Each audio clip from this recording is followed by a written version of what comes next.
Today we'll be making a taco salad. Some of my favorite items to put on the taco salad is you'll need some tomatoes. I like to dice them up. I usually get these grape tomatoes and then cut them in half. I'll be using a fresh green pepper. It's always important to use fresh vegetables. I also have a head of lettuce here. Some people like to buy the bagged salad, but no. I like to get fresh lettuce, peel off the first couple of layers, kind of get rid of the brown stuff. I'll set that over here. Then I usually will take a cut, a chunk off.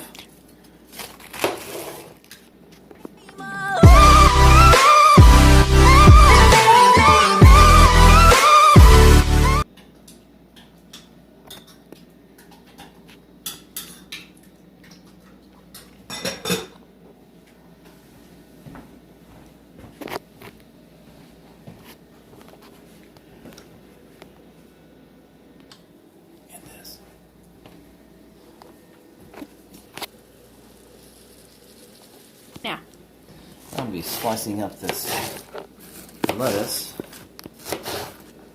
We cut it long ways like this. And then I go back, you can see it's cut this way, then I'll turn it. Because people usually like their lettuce cut into small pieces. So I'll turn it this way, and then I'll cut cross grain like this. Which will make small pieces.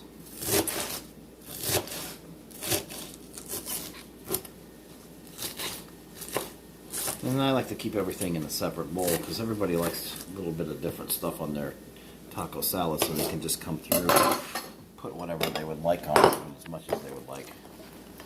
So now I'll have a bowl of lettuce here to go with the, by the way, the counter is clean and bleached along with my hands.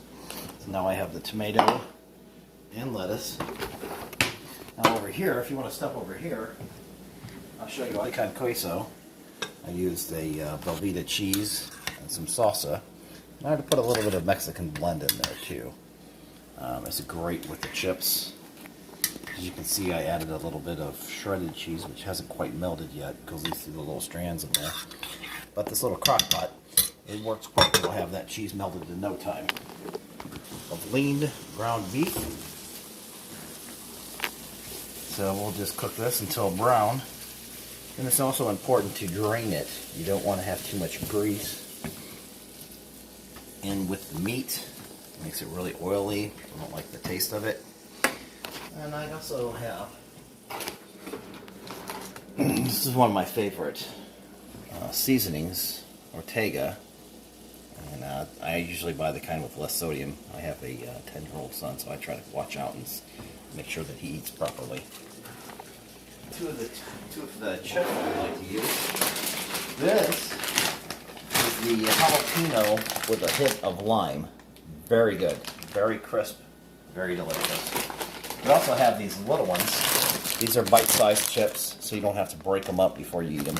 Simply put them on your plate, and you just pick up with the. There's no fork or spoon necessary when you're eating a taco salad. These are already in the bite sizes. Also got a green pepper, which I've already washed. It's important to wash your vegetables when you get them from the store, especially now with all these viruses and things going around. So I just use the whole thing. I don't like storing green peppers after they've been cut. If you're going to use a green pepper, just use the whole thing. You can always bag it later if you don't eat all of it. It's always good to have a nice lunch the next day. I also like the salsa with the corn and black bean in it. Very delicious. That's the kind I almost only buy that kind now because I like it that much.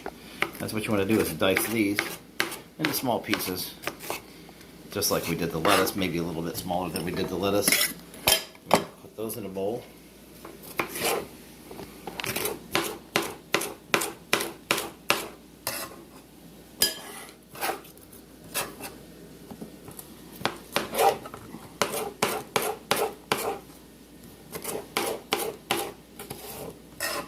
I dice kind of quick, but then again, I've been doing this for a long time.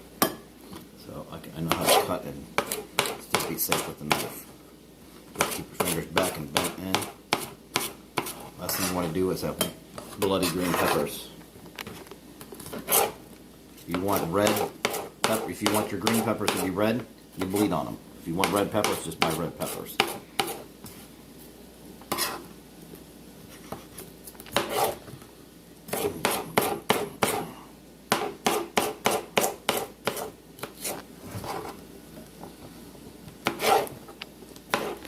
Almost done here.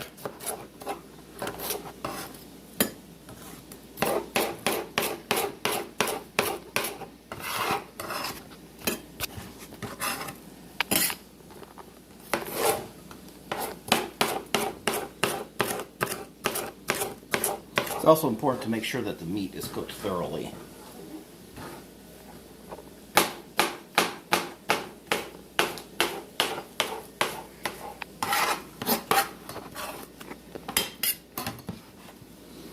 Okay, now we have our green peppers, lettuce, tomatoes.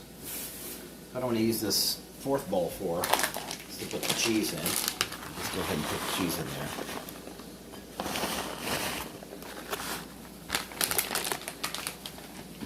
I usually try to clean up as I go because I don't like a big mess when I'm done.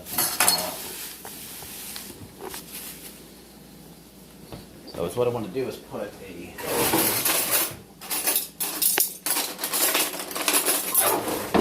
I like to put a spoon in this one just to make it a little bit easier for everybody. That. Get rid of this.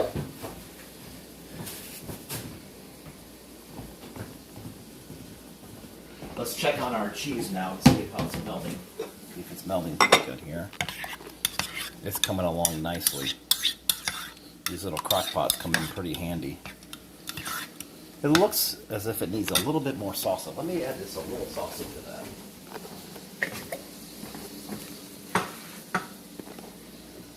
So you mix that in there like that and it all melts together. Just leave it just like that for a moment.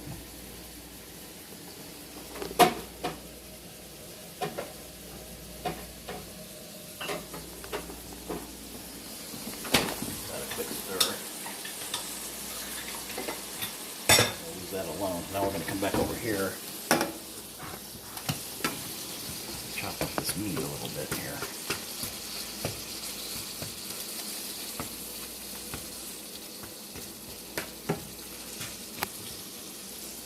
I also like to just a little bit. I'll put just 1, 2, 3 of the pepper. I don't add salt. I don't think salt's very good for you, and with the cheese and everything else, you don't really need the salt. The cheese already has enough salt in it. It'll give it enough flavor. But the pepper's a nice touch, especially when it comes to having a little bit of Mexican food.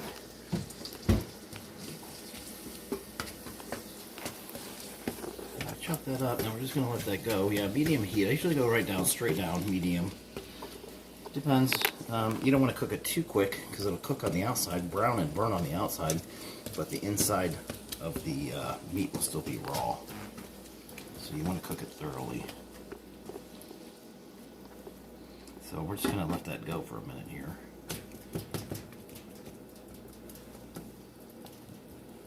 When this is completely brown and drained, what you want to do is, for 1 pound of meat, you only want to use about half of one of these seasonings, because if you get it too strong, it doesn't taste well. So I usually use about half of one of these. And once it's drained and we go to put this on, we'll add just a little bit of water. About 3 tablespoons of water is all it takes.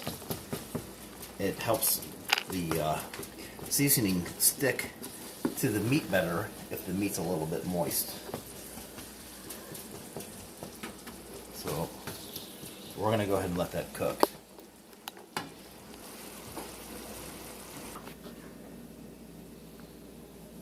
This is Frank's Red Hot. It's a good hot sauce for Mexican food. It's not too hot to where you can't taste the food. It just has a nice flavor to it. It has a little bit of a vinegar taste, but it is good. It's a good hot sauce. Let me take this out.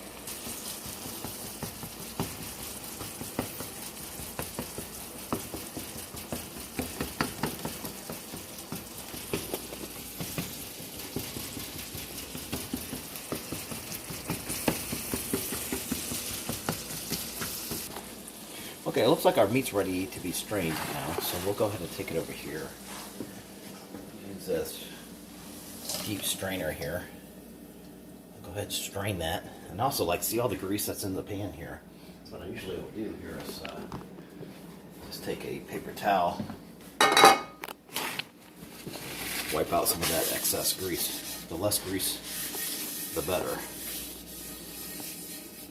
So as you can see, I got some of the heavy grease out of there. I'll set this here. I don't want to just throw that away, but since we're doing this, we'll go ahead. And then I'll just go like this, kind of mix this around a little bit.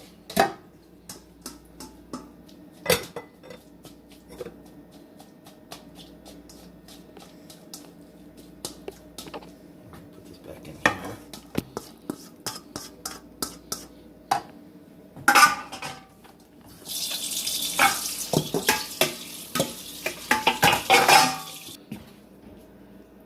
Okay, now we're going to turn this to the stove here. We're going to bring this meat back up to temperature because it just cooled some of straining it. So we'll leave this on here for about a minute or two. While it's doing that, I'll go ahead and stir the chili con queso a little bit here.